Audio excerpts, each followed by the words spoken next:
Yep, I knew the eyes were going to be fucked up. God damn it, I'm an idiot. Hello, everybody out there in Twitch and D&D land. I hope you're all having a fantastic Sunday. I hope everybody's doing well. Everything's going well for you. Before we jump into the action... Oh, hi, Wyatt. Before we jump into the action, don't forget that if you're watching this video online, that you should give us a like, comment, and subscribe so that we can continue to make content like this for people all across the internet. And everybody gets to have access to a unique universe and a lot of lore around it, and a living campaign with multiple groups inside of it. I mean, where else do you get that type of stuff? And in addition to that, and if you were watching, please consider following us as well. We do appreciate everybody here. And if you would also like, we are doing our lore dump every month, and if you are interested in hearing me drop some lore about our living universe, then we just got to hit that sub goal. Right now, I think we're at 7 out of 25, but hey, we're getting there. We're getting there. And this Thursday, so long as all of my groups actually talk to each other and decide what they want, we will be having a lore dump specifically around, how do I put this? The oddities of this universe. A few of the things that people have noticed that don't quite make sense and they haven't had the time to look into and they want to know a little bit more about. So each game is going to be given the option to choose one oddity, and that's going to be what we look into. But yeah, I think that's going to be everything from me. So, Mary, tell us what the hell happened last session. Well, first of all, we, after defeating the aspect of Craven and its inhabitant, as it were, the possessing spirit, Yes.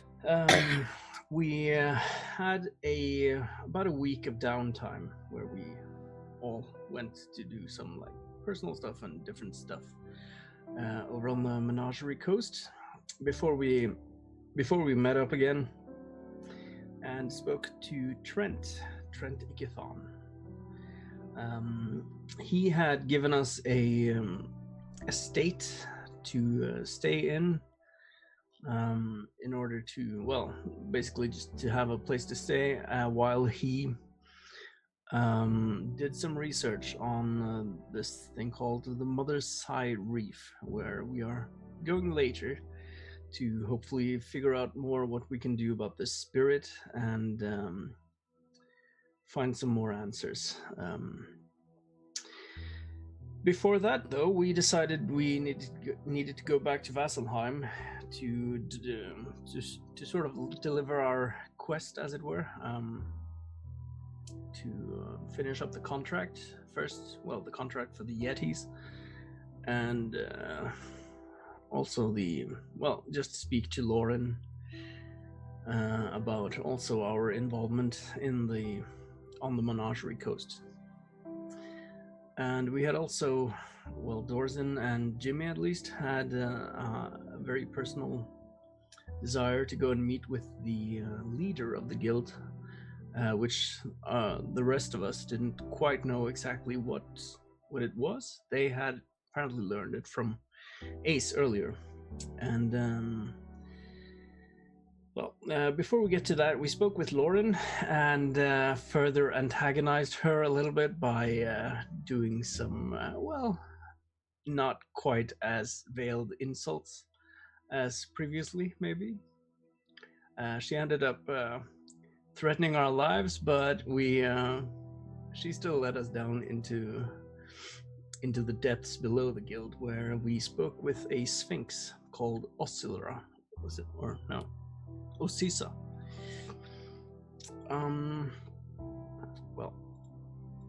She informed us of different things. We all got one question to ask her that she would answer truthfully to the best of her abilities for us. And Dorsen asked how he could free Prissa, or something to that extent. To which the answer, I'm not quite entirely sure what exactly was, because there was such a lore dump. Um, but hmm I should have been taking notes. Oh, that But was I at didn't. Kuma, not you, but yeah. Oh yeah, but But if that's for someone, everybody. Take notes in your games of D&D, everybody. yep. But if you want to like elaborate on that for me, I'd be happy to. Or, So, in order to allow Prissa to be returned to her body, which would still take some type of strong, powerful magic of reincarnation or revivify or something like that, you would have to first find Vordovik's tether and destroy it. And a tether is what ties somebody to a plane of existence, so that if they ever leave it, they don't aimlessly get lost falling into a void of open space where anything could exist.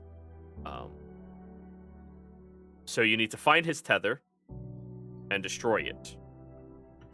But there's an entire long lore dump and process around what would happen if you do that, what it could entail, how you can safely do it, and the dangers of people finding out that you know how to destroy a tether.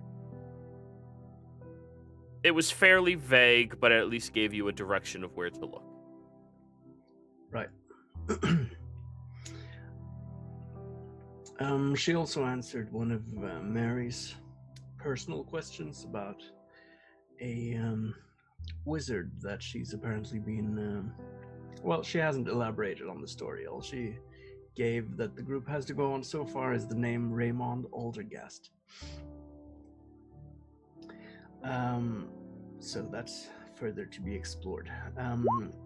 After speaking with her, we went back up and well, went to our own personal business for a little bit. Jimmy had gotten a cart that he needed help with so we got some help from some strong men at the Slayer's Take, and they helped us carry the cart down the stairs and stuff. And well, Mary popped away for a little bit just so she would be not bothered by those guys as sort of what you call it, romantic interests or something like that. And she and Willie followed Jimmy over to a place further down in the city, which he well, we didn't really have anything to do, so we decided to accompany him. And we left off just as he knocked on the door, and the door was opened. And Jimmy said to another halfling inside, "Hi, Dad." So, where we pick up, Jimmy, the door is creaking for what feels like minutes to you as he just stares out, surprised and shocked, a whole range of emotions flashing across his face before immediately grabbing you and hugging you incredibly close. I just grab him back and let it sit for a bit. Mary, with your passive that far away, you do hear him whispering, "I thought you were dead. I thought you were dead. I thought... So scared. Marilyn! Marilyn!" I'm going to just stand back for a little bit and sort of just not sure if I should go over and introduce myself yet. It seems kind of personal.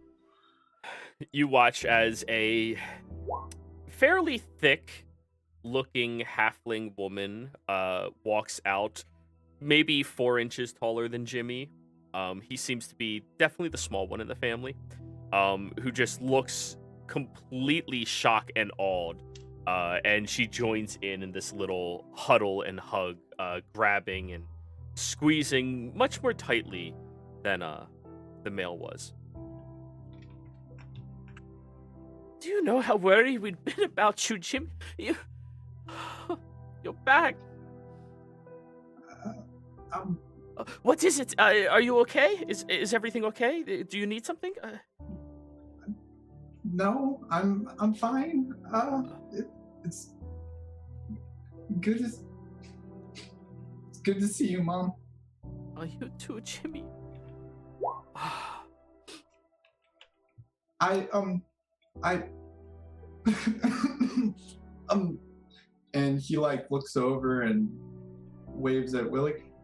A couple of my friends are here, and I just wanted to stop by. Oh, friends, we were just having supper. If you you want to come in, Sure. Yes. please Thanks. come on, all of you. And she refuses to like let go of you, Jimmy. She just keeps one arm over you as she brings you inside. And Willie and Mary, both of you have to hunch over to get into this house. This is clearly a house made for halflings. On the outside, it looks normal sized, but they added an extra floor into it because halflings don't need as much space. I'm going to cast Alter Self and turn myself into as much of a halfling as I can. Can Alter Self change your height?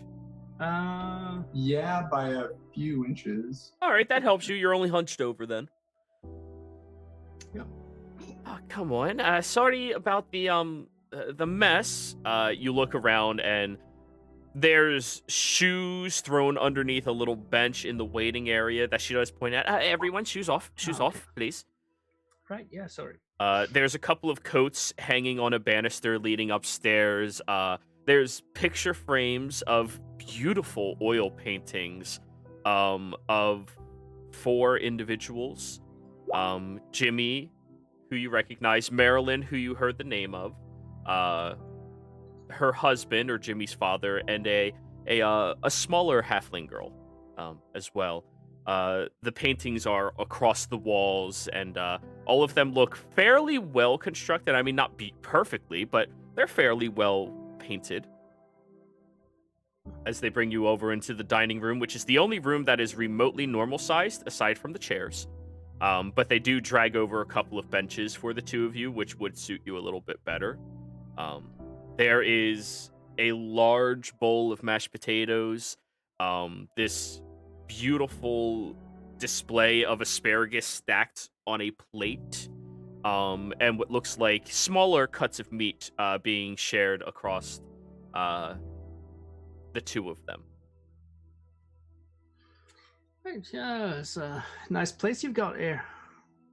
Thank you. It's been in our family for, oh dear, how long has it been? Oh, well, at least about 30 years or so. Well, before we took over the place, so probably closer to 60.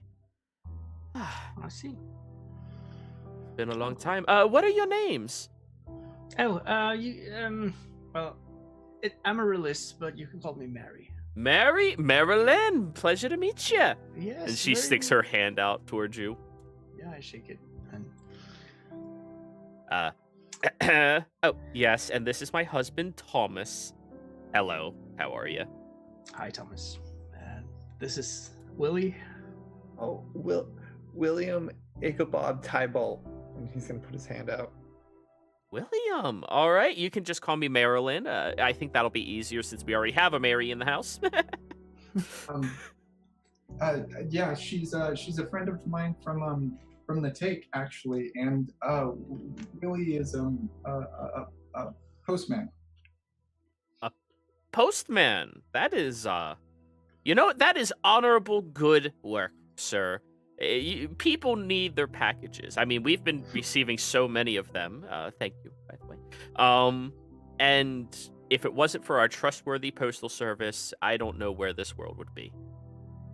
Oh, I work for the Plano Postal Service, but yes, this Good. everything in the universe. So, Everyone deserves their letters.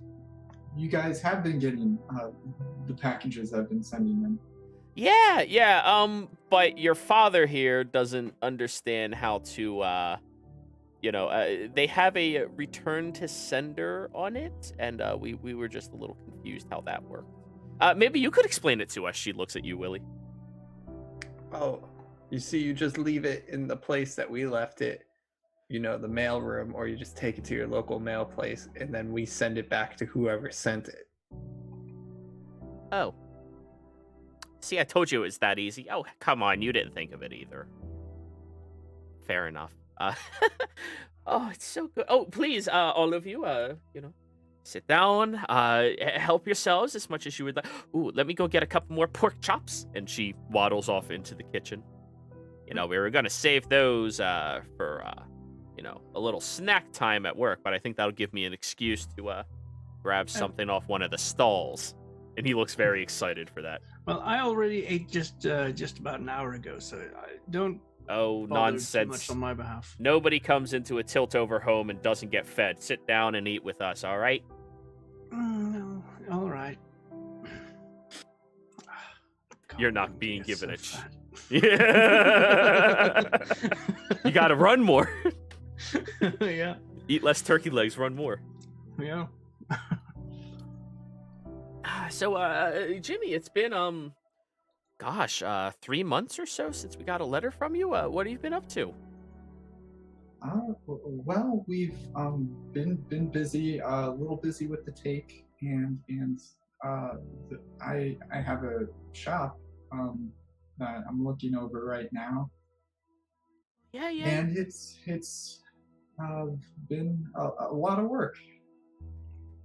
A lot of work, huh? You're a big time guy now. You got yourself a nice big shop and selling all your own tinkers and everything. It's not that large. Not a lot of people, I think, know about it right now, but it's a good place to start, and we're doing good. We're in the green.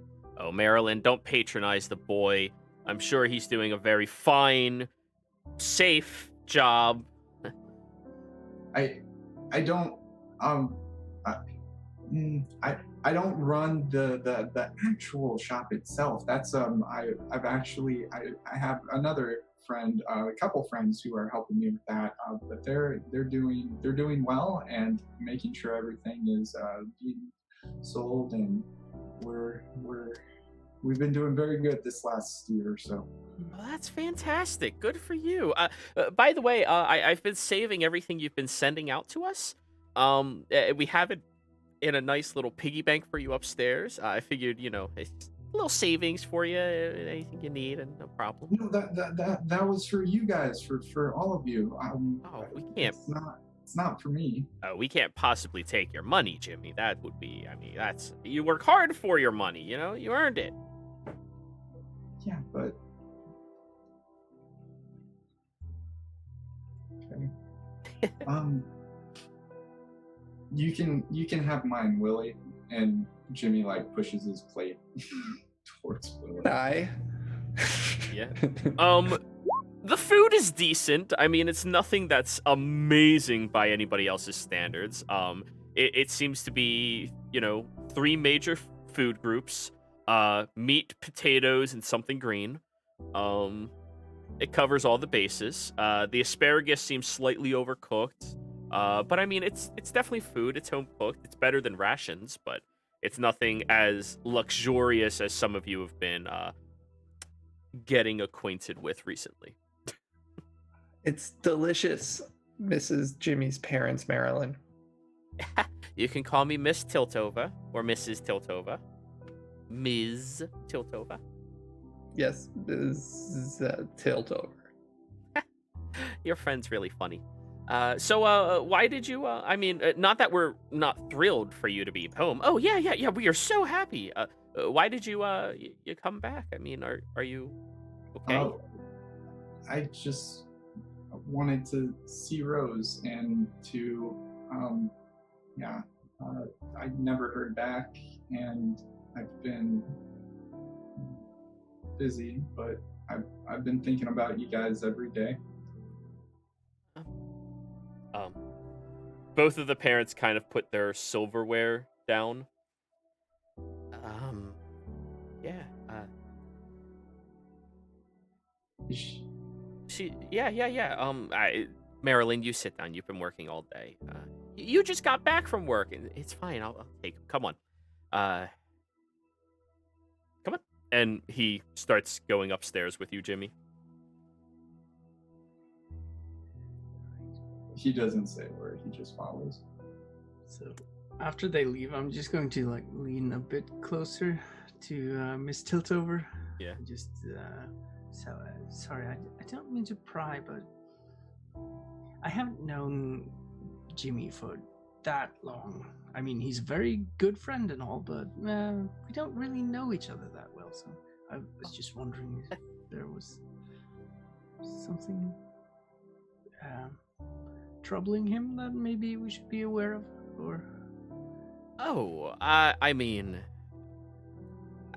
I'm not gonna lie to you. I don't really understand how his mind works. He seems to always be worried about something and trying to always find a solution to it. Well, I can tell you, by the travels we've had, at least, he's a very reliable sort and very intelligent. And you have fair grounds to be very proud of him. Oh, I am incredibly proud of him. His tinkering is let me show you. She goes over towards one of the side cabinets and pulls out a small little music box, and you're like, oh, okay. Puts it on the table. She pushes a mechanism, and then you watch as 3 mechanical mice come out and start chasing around each other in a random pattern that looks like they're actually interacting with one another before the music begins to make them twirl and dance and then go back in. By far the most obnoxious music box you've ever seen in your life. Wow, this is very nice. Did he make it? This is obviously, but this is he made this when he was 8. Oh, wow, that's incredible. Yeah, broke into his pa's workshop and just took a few extra pieces, and it's he heard that I wanted to go to the movies or go to the theater and enjoy a little bit of music. And because we couldn't go, she gestures at it, made this. Right. Well, that's impressive. Upstairs. Yeah, no, go ahead. Okay. Upstairs, Jimmy, you're brought to the end of the hallway where you do see the smallest room of the house. He goes over to the door, creaks it open. And lying down in the bed is your sister Rose. She's definitely older than when you last saw her. Her hair's been well kept. You assume your mom's been cutting it. Her fingernails look like they're getting a little bit long, but not terribly right now. And most of the scarring across her face has been healed up.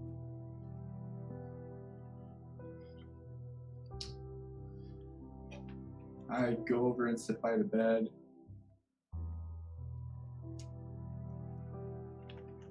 And I lean over to her and whisper, "How you doing there, Thorn? I'm back. It's been a while now. I've missed you. Missed all of you. I've been doing a lot of work, and I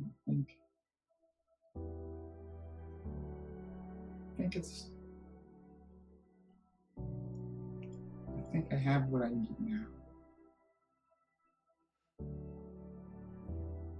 can't wait to see you again. And he leans over and kisses her on the head. And he looks at his dad.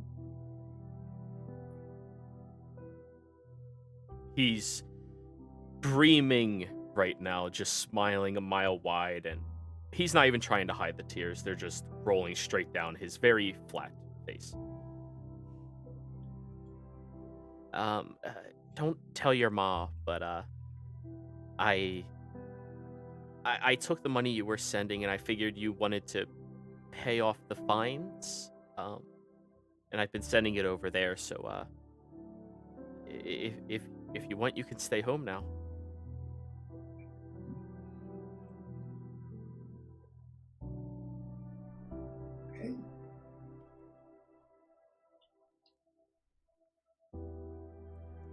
Okay. Thank you, Dad.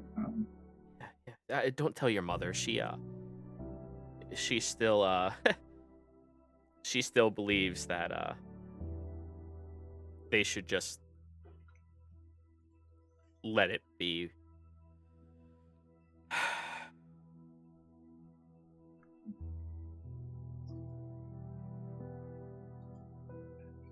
I'm going to need to talk with Rose for a bit. Would it be okay if my friends came in as well? Sure. I'll help your ma clean up the dishes and everything. If you need anything, just holler, okay? I still have that little bolt thing in case it's needed.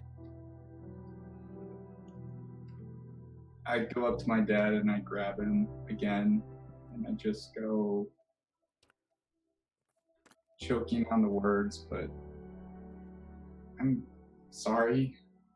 Hey. It's life. Things happen sometimes, and that's life. I let go and go downstairs looking for Lily and Mary. And across from the table, Marilyn's having a very proud mom's moment, showing all of the little objects that you've made over the years as a little child that she just keeps around in the shop. Just shows off everything. Look at this one. It even flies for a little bit, and she pulls a string, and like a bird flaps and then falls. And she's showing off everything. Watch your eyes on that one. It doesn't have a set Oh.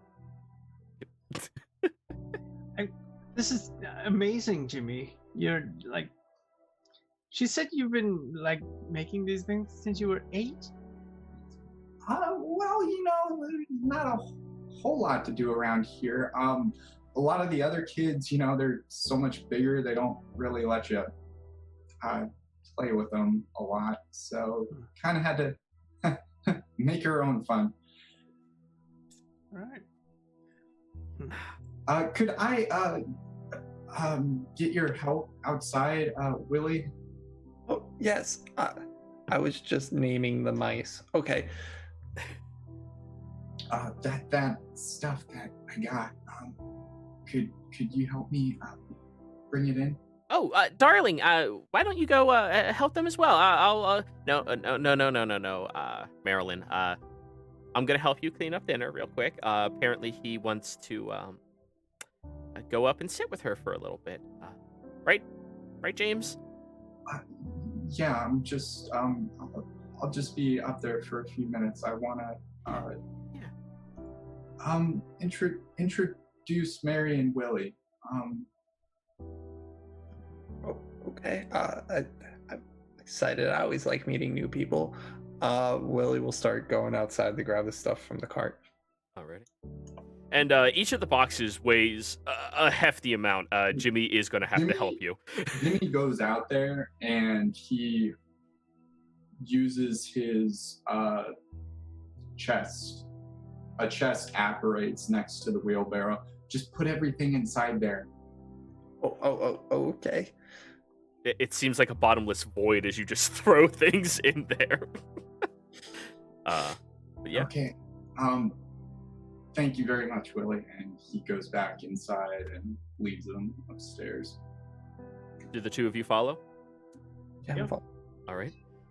You get up to the roof of to the top floor and go all the way down the hallway. You see that there's a total of 3 rooms. One takes up the left side of the house, and then there's 2 on the right. The first one, in scorched little etchings, like burned into the wood, has James's laboratory, but in very bad handwriting. Clearly written much younger. And then further down the hall, there's another one that has a very pretty calligraphied rose that is outlined even with like a rose's thorns vine with a little bloomed flower etched into the door. Sort of expecting an elevator that goes down into an underground facility as well. Jimmy's laboratory. God damn it, DD. Just. But yeah. Okay. I stop at the door before we go in. So just please don't say anything. And I open it up and walk over by the bed. And I operate the trunk once again and start taking things out, setting them up. The two of you, as you look inside, this looks like a little girl's room. Definitely made for somebody in their younger years, not even teenager. But the girl that lies in the bed seems to be a bit older than that. Though she's completely still, you do see that she is breathing up and down. Eyes are shut. A little bit of burn marks and scarring across her chin, but mostly everything else is healed over. And there's all of these notes and flowers on any open surface around here. Most of which look like they're fairly old. They've just been tended to very carefully.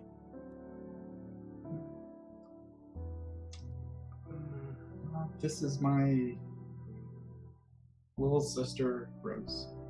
And he just keeps methodically taking things out and setting them up, everything in its place. Okay, I look over at her and just sort of nod. The eyes are shut, but you do see she is visibly breathing. Can she hear us, or?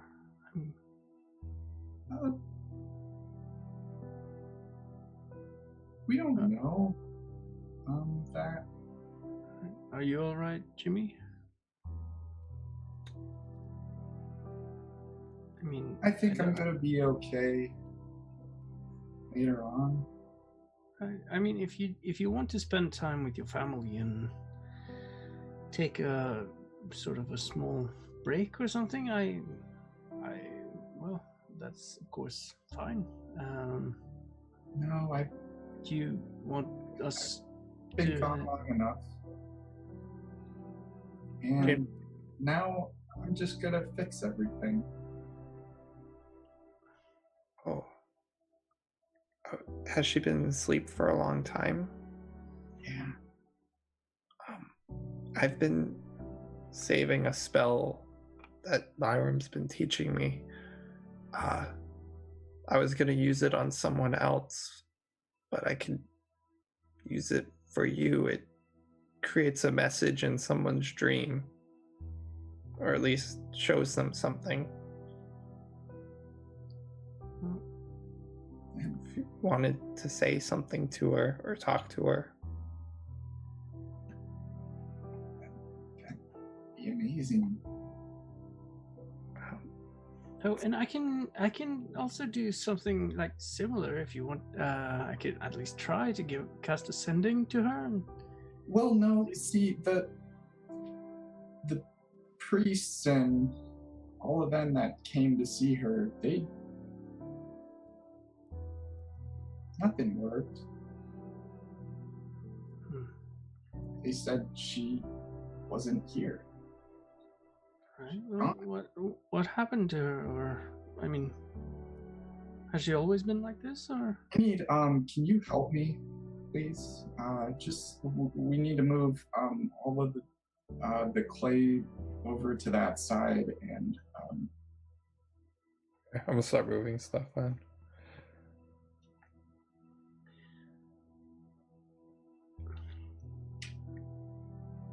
Rose, she was kind of like me. She didn't have any other kids to really play with, and so we did a lot of stuff together, and she wanted to be like me. And you know, I always thought it was kind of nice, but she was a little too young and a bit too reckless. So she didn't always know what it was that I was working on or how things worked. She would just kind of do things, and one day she did something that wasn't so good. And she wound up like this.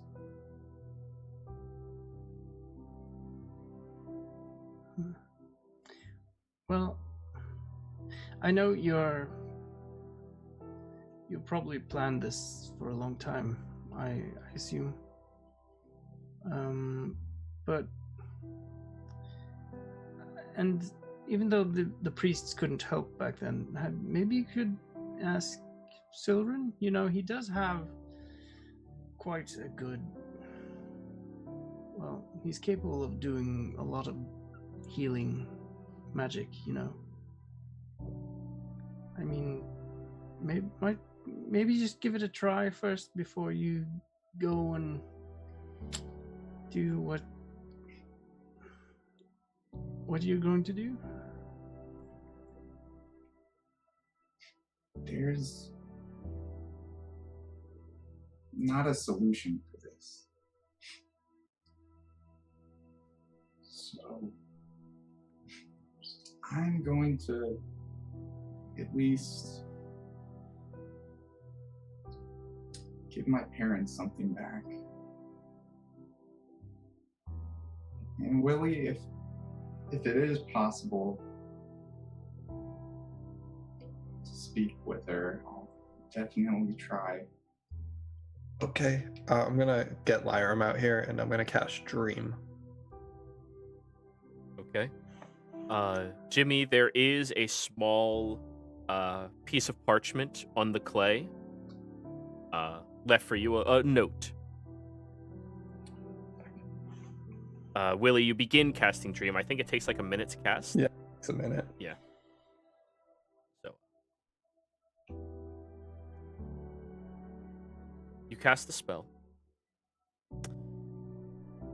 And you immediately feel your consciousness stretch outwards towards hers. However, as soon as you get in there, it is blank. Nothing here. An endless void in every direction. Just absence of presence, of texture, imagination. I'm gonna broadcast of Jimmy's voice saying hello. Your voice expands and echoes through this area.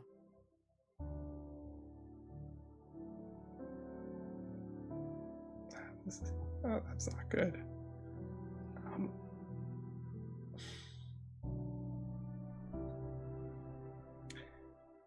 There was a picture of Jimmy when he was a little kid, right? Yeah. I guess I'll just put an image of that. Okay.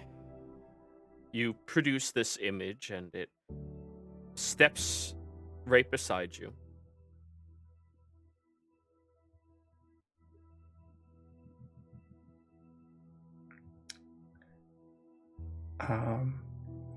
They said her name was Rose, right?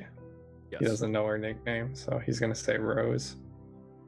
He's gonna have little Jimmy say Rose in the best voice that he could imagine he had. Slightly higher, Jimmy. Yeah.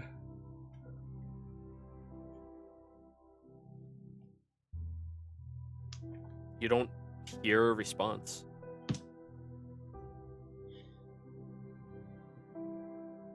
Just gonna have it say I miss you, and I hope you're doing. I hope it just it just says I miss you. He doesn't know much about her, to be honest. Other than she's in this coma.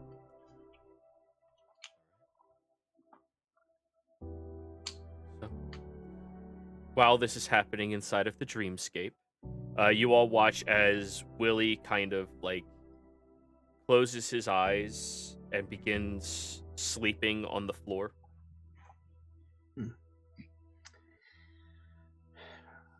Right. Jimmy, I mean, this isn't my business at all, and I'm not going to get in your way or anything. I just want to sort of, have you asked your parents about how they feel about this, or what you're going to do? Or, I mean, I assume it does have something to do with the simulacrum, right?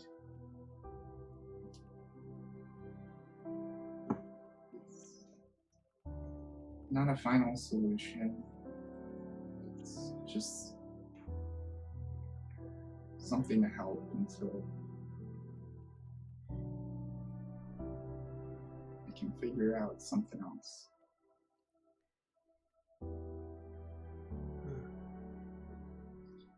If they do come up here, Mary, please don't let them in.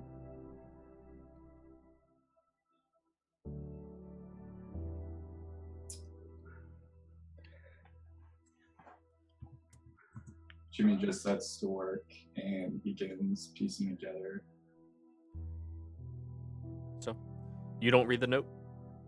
The note that was in there, I imagine as he's moving things along, he'll probably take a glance at some point, yes. It is Mitch. He puts in a signature saying, if there's further assistance needed, just burn this parchment.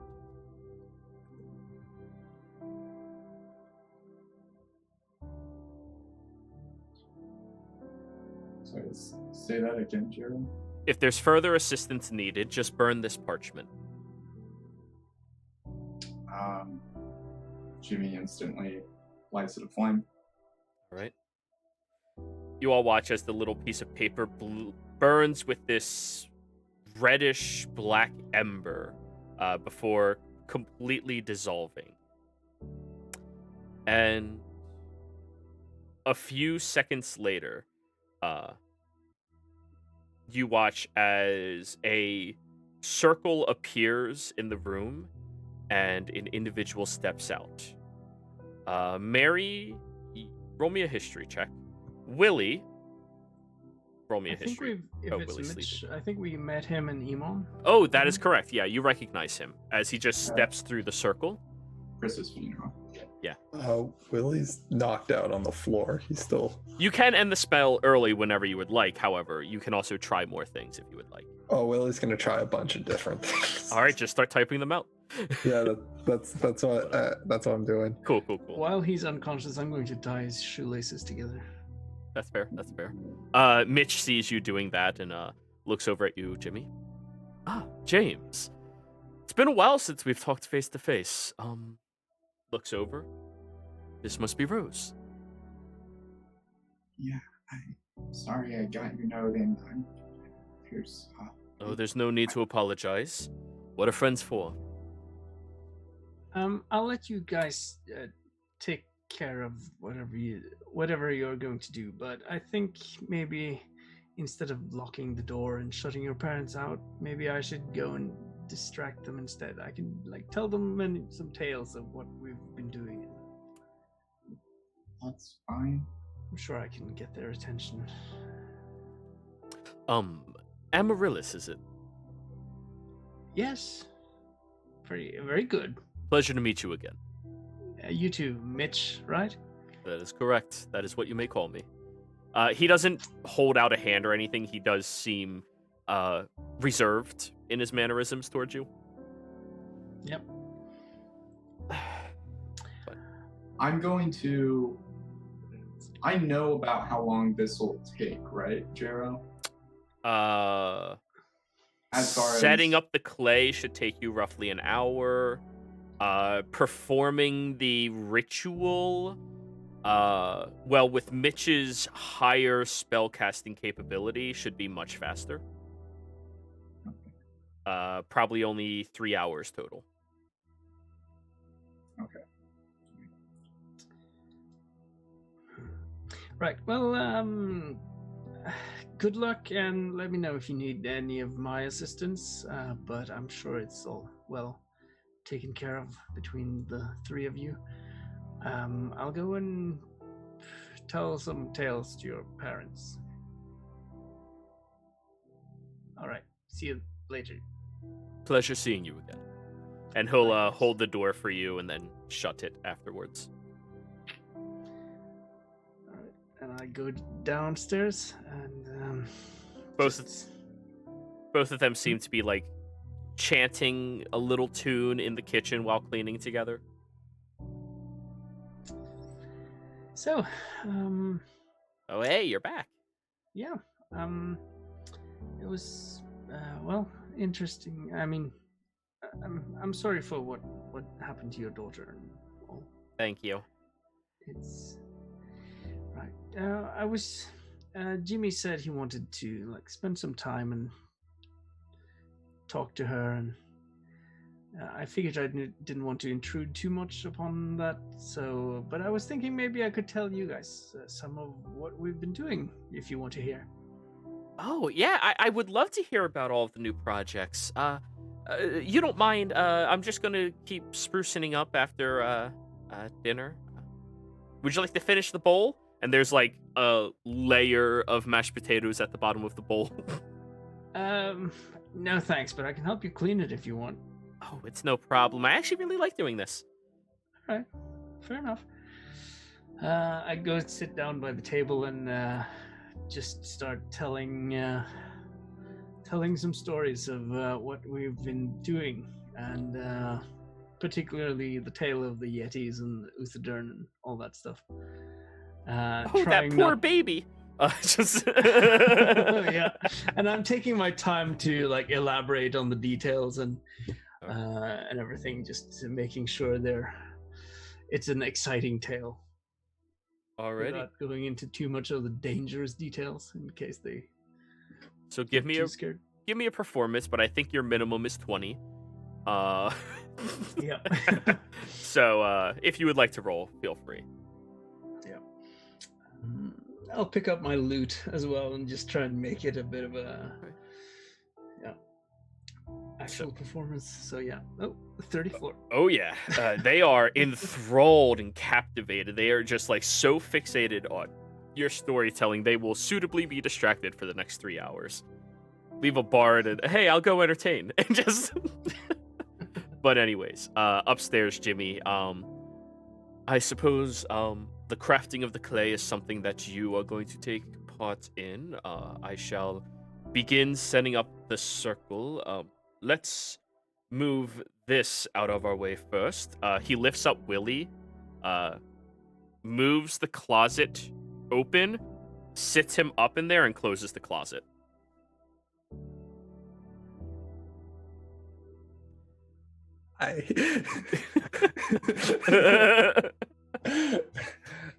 We just get to setting it up. All right. So, have you figured out the transfer, correct, of consciousness? I do have a method, yes.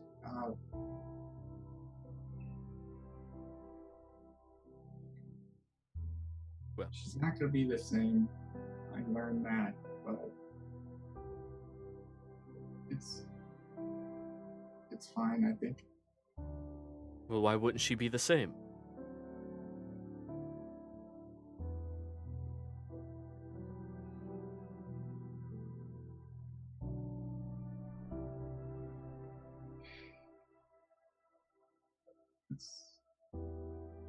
Just please finish this. Very well. And without so much as making a peep, he continues crafting the circle for you as you shape the clay. Give me a what tool check would it be for sculpting the clay? I'll associate this with Tinkerer's tools,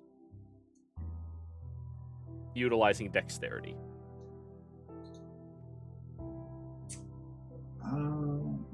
As well. I have an inspiration, so I'll do it with advantage. 30. Dirty 30. And you better believe I am flashing my genius this entire time. 35. Alrighty. You make a perfect clay replica of Rose. Perfectly smooth, has every feature aside from the scars. Exact length, exact cut. You even get down to the detail of trimming out nails at the proper length for what they should be, not what they currently are. And he completes the circle itself and begins setting up the attuning rods in the circles. Downstairs, Mary, you do hear a little grinding noise, but the two parents seem to be as oblivious to everything as Jimmy is. I'll be making some, casting some minor illusions and stuff too. Like, Just, but anyways, he sets up the circle.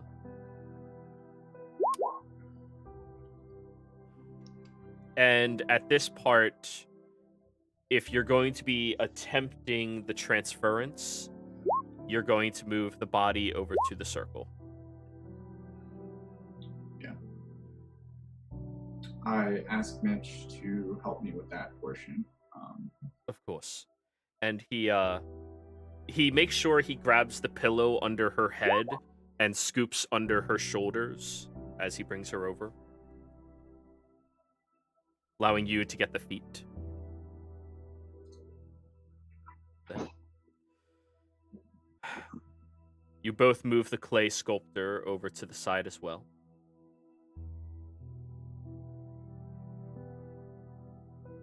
Jimmy just scours back and forth between like the material, physical part of it to his notes, and it's just like double, triple checking,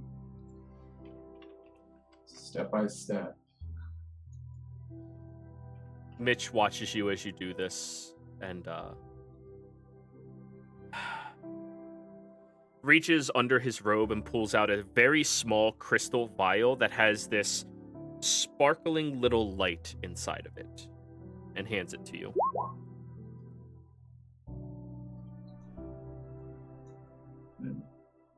What is that?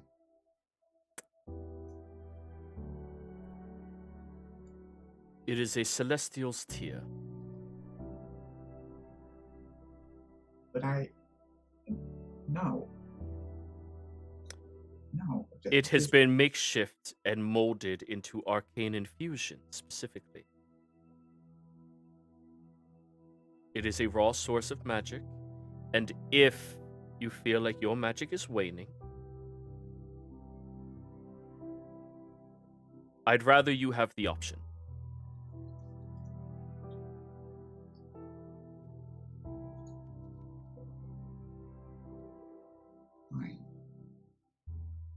He just takes it and puts it into his pocket.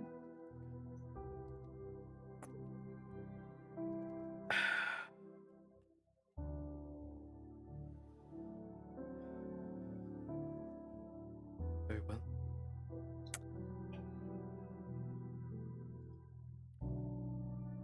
I will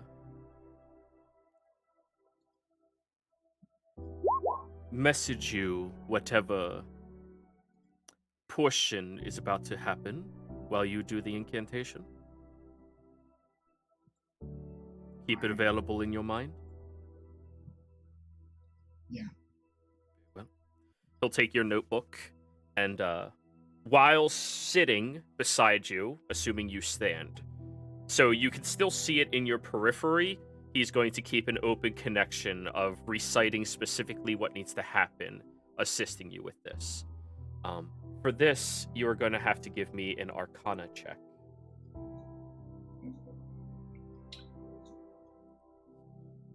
All right.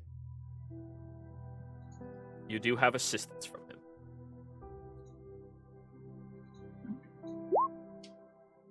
Flash puts it at a 25. Okay.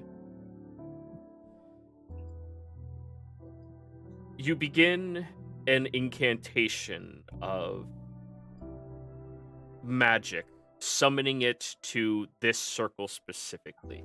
The circle that is laced with residuum powder sprinkled into chalk in order to draw as much lingering magic within this radius as possible.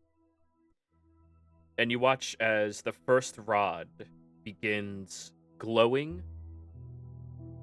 and shifts into a bluish color that sets a little hue partially over the clay version of her. Willie, as you've been trying all of these new things, constructing Jimmy's home, all of the toys, creating the laboratory that you assume he would have in the basement,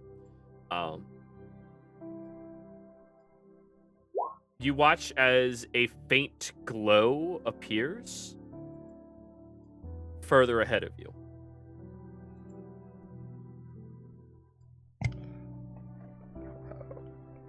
I guess I'm heading towards that glow.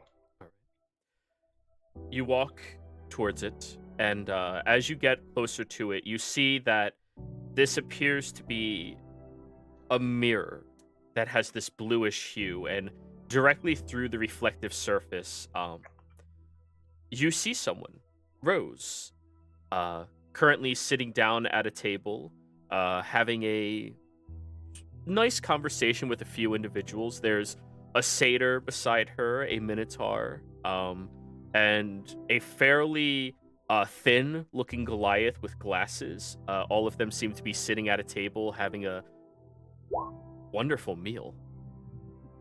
And the glow seems to emanate from the mirror itself, and she kind of looks at it, but seems to shrug it off a little bit without really seeing the mirror.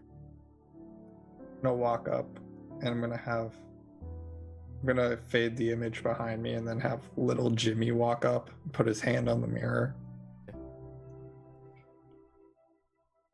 Jimmy,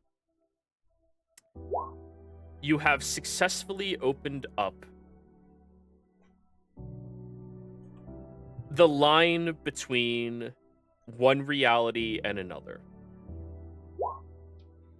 You have opened up what you assume is her consciousness to the consciousness of a different object here.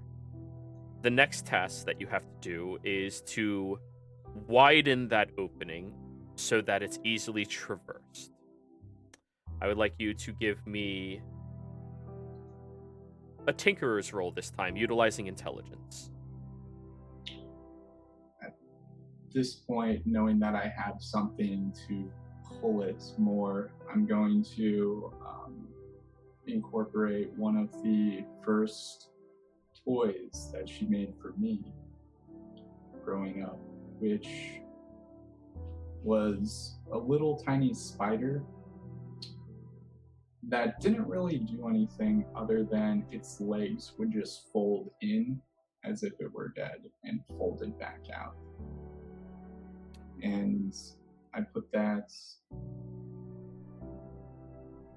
into the incantation and try to pull on that essence, that memory of her. This And you part, said it- Tinkerer's using intelligence, and this part, Mitch is not capable of assisting you. Dex and intelligence are the same, so the same roll is coming out as Alrighty. far as the number goes. So here it is. 28, and I'm flashing, so 33.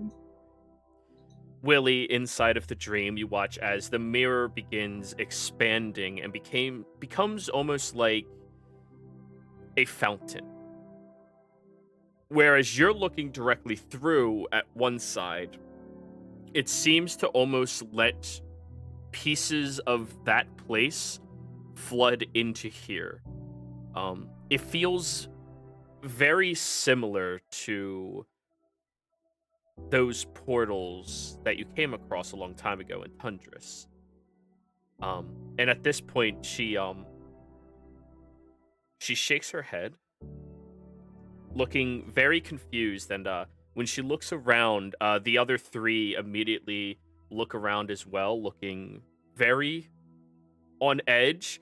The satyr draws a flute, and the minotaur picks up a large hammer and begins looking very suspiciously, but her eyes go over and she looks confused, but like she can actually see the mirror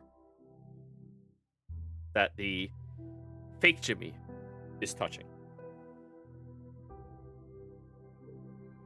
Now, Jimmy, you've successfully widened the bridge, though now you're simply fishing for the right soul.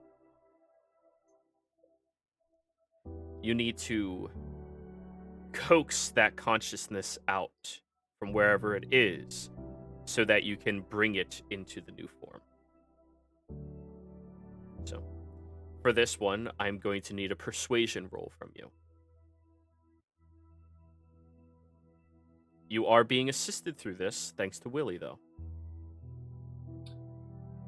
At this point, Ouch, who has been inert, I infuse and I bring him as I start to just focus my own mind. He starts acting during the ritual itself, connecting what ley lines need be, moving the physical components around, and as I hear him move around, I remember it was her favorite thing to play with when we were growing up. It was my gift to her. And she didn't get a chance to play with the newest version. I had to take it away from her to make it better. And I reach out to her with that message. Thorn, I've got a new gift to give you, and I don't know where you are. It's just here waiting for you.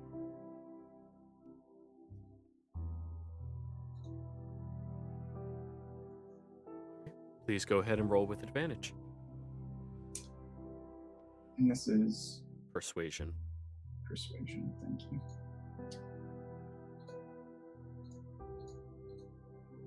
And I will flash my genius, make that a 29. Willie, you see the individual, they get closer towards the mirror and they look very confused. And you watch as she drops to her knees and begins screaming loudly. But you hear nothing. seems to just be a reflection.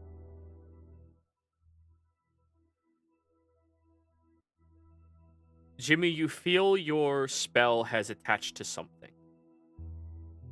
And as this is your first time casting it, you're very unsure what that something is, but moving forward is the only option. The last thing you have to do is to bring it back. This is going to be the most challenging aspect of this spell, as you are grabbing a consciousness from a different place that you've never been to and forcing it into this world. So, I need you to roll me an Arcana check. I say out loud because Mitch is still in the room. I got something. And yeah, I just focus everything up, stops moving. I concentrate what magic I do know and just try to reach out for it. Arcana, here we go. +5, 29. Okay. Jimmy, you watch as after the screaming from the individual, the body becomes still on the ground. And then through the mirror, you see that same individual step through. The body is still lying there, but the individual looks very confused and is speaking, oh, you can understand all languages. Jimmy, Jimmy, who are you? Ow, who are you? Jimmy? I'm gonna recreate everything I just did again. And I'm gonna say I'm Jimmy's friend. He's here now. He's trying to help you. It's gonna show like her going to his room, then a family looking at her in a bed, then like I said, the fast forward thing where it just shows people going in and out of the room, but she's still in the bed and she gets older and older until it stops. And Jimmy and everyone in the room now. Jimmy, Willie and Mary, because he doesn't know Mary left and he doesn't know Mitch is in there. She still seems incredibly confused as she looks around. There's moments of recognition that immediately become repressed. Like her mind is remembering things that it had long forgotten. And as this is happening, Jimmy, you finish your incantation as the last glow of the spike emanates. A red pulsation goes over top of the clay. And Willie, you watch as the individual almost becomes inverted into a different position where they were standing, but they haven't moved physically. It's just the location inverts. And she looks very confused around the house. Jimmy, you watch as the other form continues to breathe, but now the clay has become animated. It now has her skin, her fingers, even the nails. And it begins breathing. And for the first time since you were much younger, you see your sister's face contort with any emotion.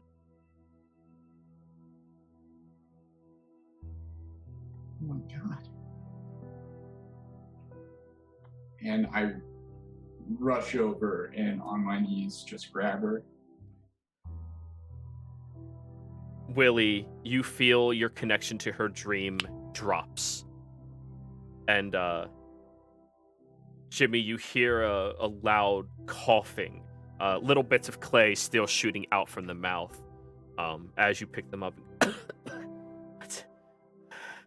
What's going on? What?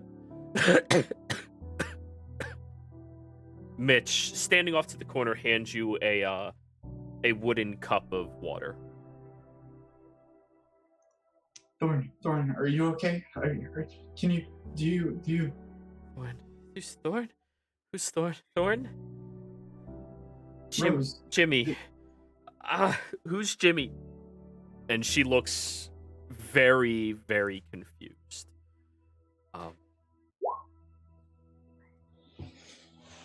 Rose, this is your room. This is your home, and I'm your brother. And yeah, you're awake. You've been asleep a very long time. Do you remember? Who is brother? You're not my you're Jimmy? Who's Jimmy? Mom, who's Mom? And she just looks very confused as she sees everything in this house. And Mary, from downstairs, you're starting to hear this commotion, and as good as your performance is, they seem to hear a new voice upstairs, and they're taking off. As she continues freaking out, Mitch walks over towards the door. They're coming, Jimmy. I just keep smiling, locked on Rose, and shaking and trying to talk and walking through this.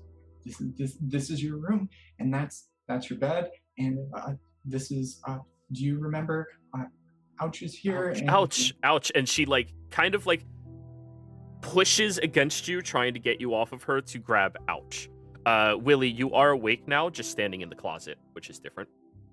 Oh, I thought I was gonna fall out. I try to move and fall because of the tied shoes. You take one step and at this point, Mary, are you following the parents upstairs? No, I'm leaving. Okay. Jimmy, the door slams open. And you see both of your parents just looking very confused at you. Jimmy, what's She wasn't going to wake up, and we found a way to wake her up. Is Mitch still in the room? No. You no longer see him. I found a way to wake her up, is what he can say. Your mom pushes past and grabs hold of her, and just keeps chanting, "Oh, my little Rose, my bud's home." And your father is just stunned in the doorway. And I think at this point, this is where we are going to go ahead and go to break.